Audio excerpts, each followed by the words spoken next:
Yeah. Okay, so thank you so much for giving us this opportunity.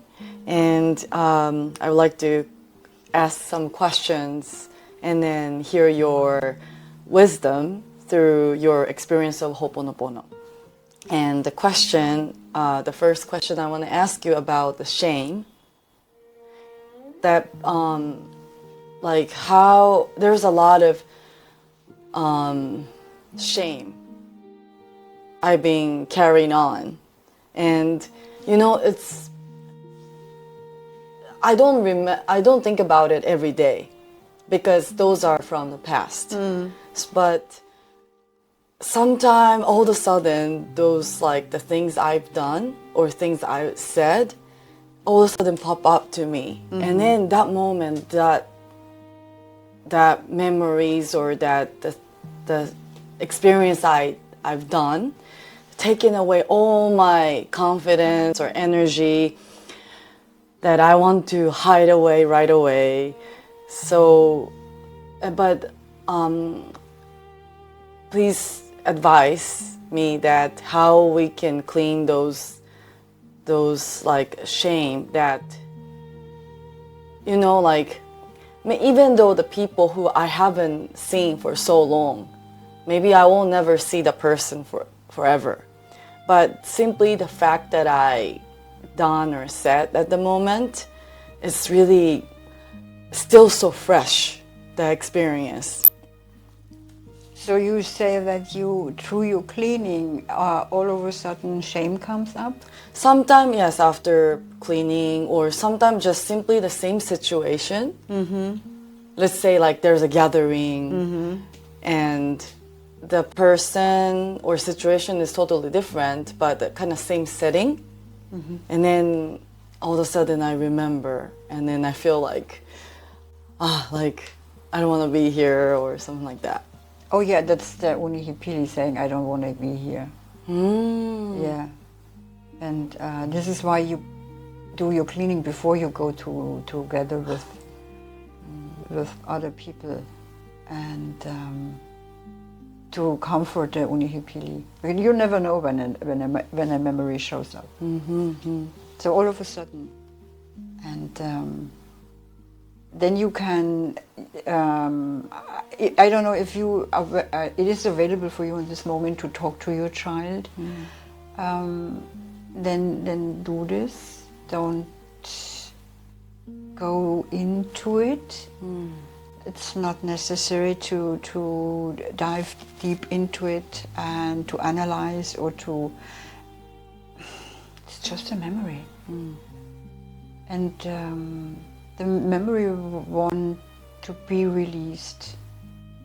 So you use a tool. You apply a tool without creating any story. Because hooponopono is very simple. It's very, very simple in every moment. It's us that we make it difficult. So shame is a memory. And the memory wanna be released. And you can do this.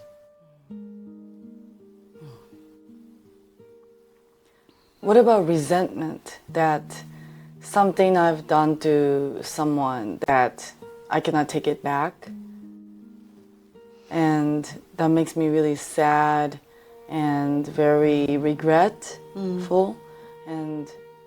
But the person maybe I cannot find anymore to say sorry.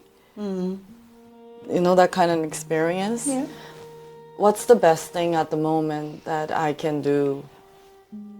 When you clean through time and space. So when you clean now, you have your opportunity to clean. You decide to clean. Then you clean the event that happened or that occurred, and the person you are not able to say I'm sorry or please forgive me. is not there anymore, but you, through your cleaning, clean the past. You clean the past, and this is something the person receives through inspiration, through divinity. So you open the door for the energy shift that can occur in that moment, because there's no time to say that you think that has happened in the past, but you feel it now, and now you can correct it. Yeah. So nothing is too late. Never. That's the best thing I wanted to hear. Yeah. That I feel so now, like feel very relaxed, and then it's more easy to clean now. Yeah, there's no, and you don't know why maybe you put the blame on you to have act in a certain situation, or maybe you have said something, or you didn't do anything, or you didn't do something, and you have regrets because of this. But you are always guided. If you are not connected with divinity, your identity, then you're guided out of memories, and you can blame the memories, but not you. And then you can let the memories go, because you are always perfect. And the memories, they make you doing funny things, or sad things, or stupid things. It's the memory, it's not you.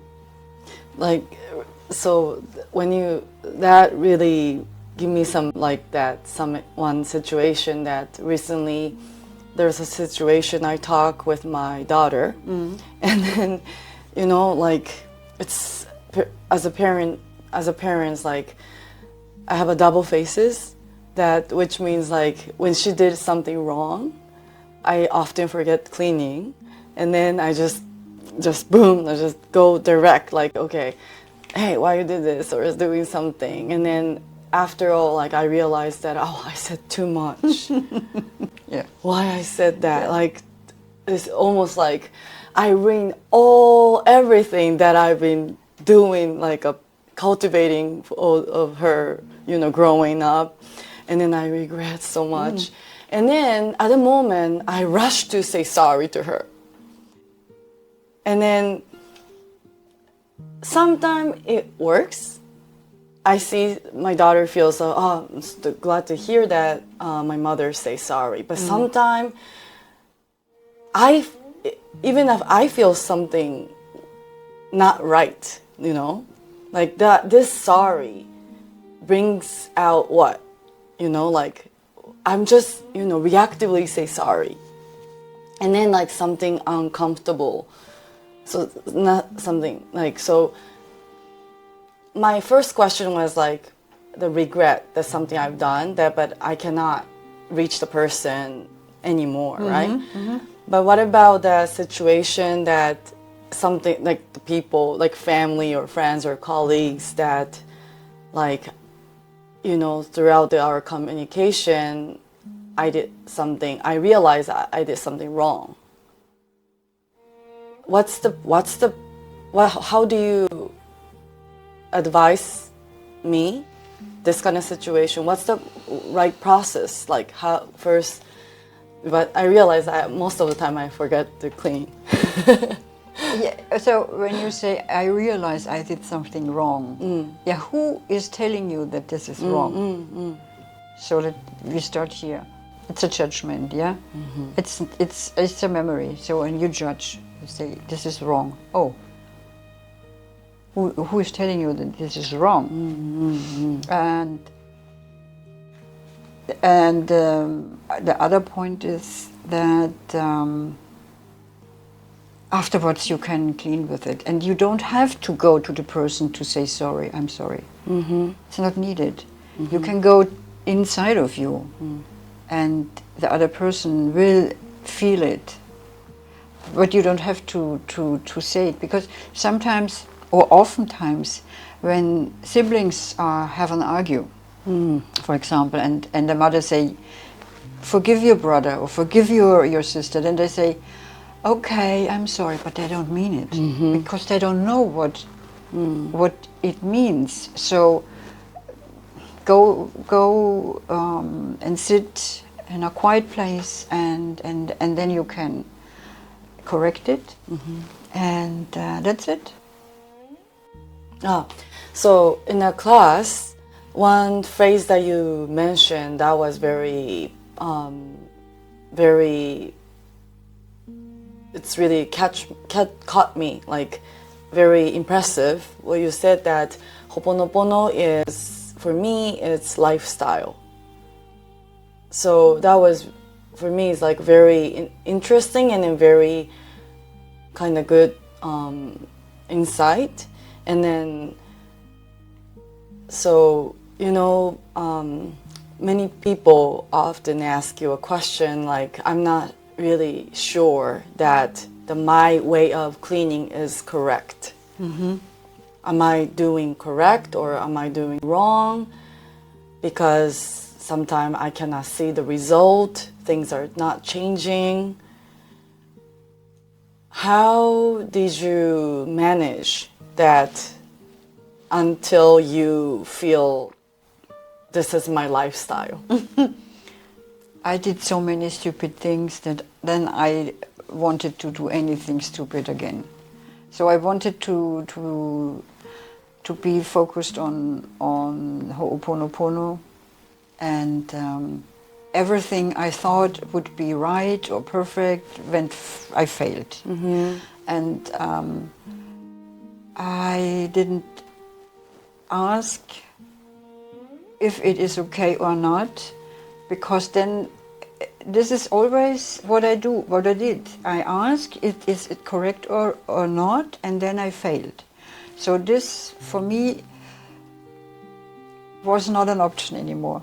So I did it and I trusted it, because I had no other, there was nothing left. And it became my lifestyle, because I'm not interested in anything, in any other thing else. I know it works, and even if I don't see a result, that's not true. I see always results. And I don't have to wait long. Now, in the beginning, maybe I didn't see the results, and I had to correct expectations.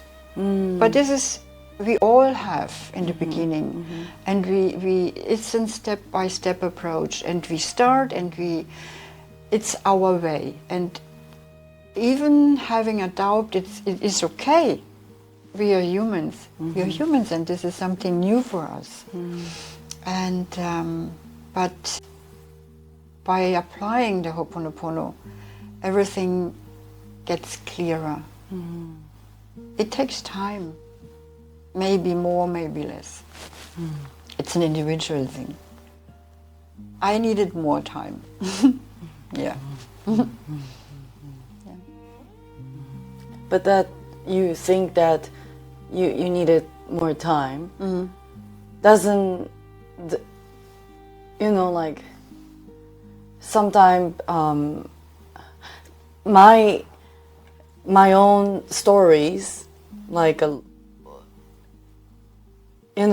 comparison, which means like, oh, sometimes it's rich, sometimes it's not wealthy, sometimes oh, this person been doing this much longer than I'm doing, but I'm just started, and then each little thing that we compare with the person or situation at the moment, and then we want to measure that, how where am I, and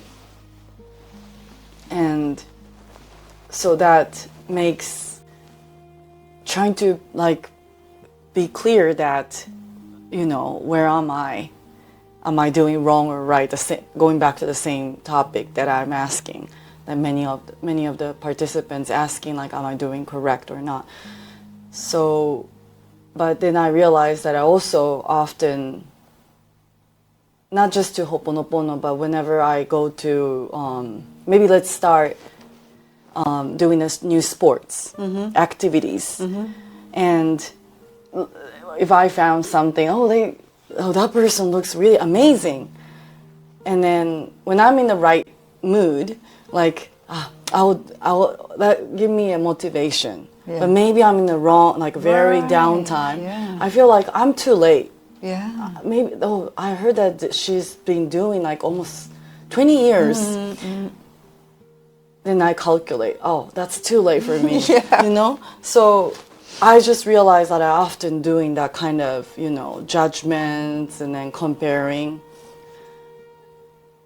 But when I hear your sharing that how you started Hooponopono and then now you're where you are, I really want to open myself like that, like very pure, and then just be momentum that just focusing on at this moment. Do you think, is there any tips that like? Yeah, I could say don't look at others. Yeah, that's silly. No. Yeah, it is not. Maybe I have taken 10 years to understand something, and maybe now I have 5 years, and I'm happy to have gotten it.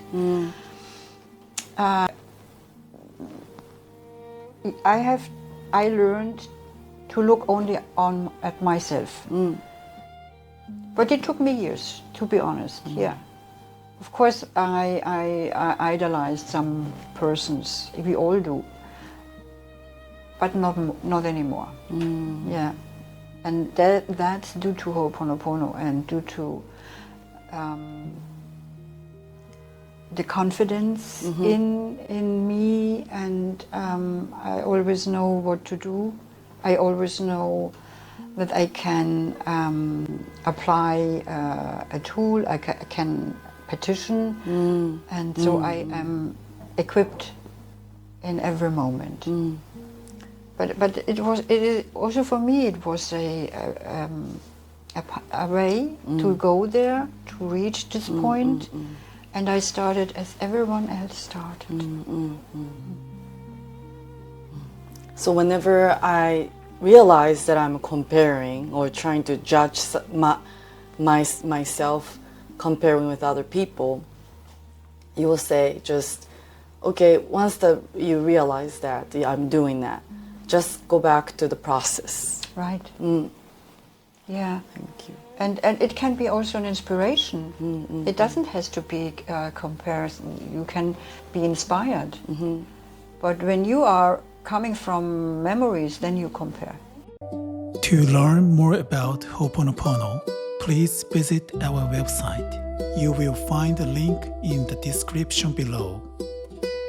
Peace bye.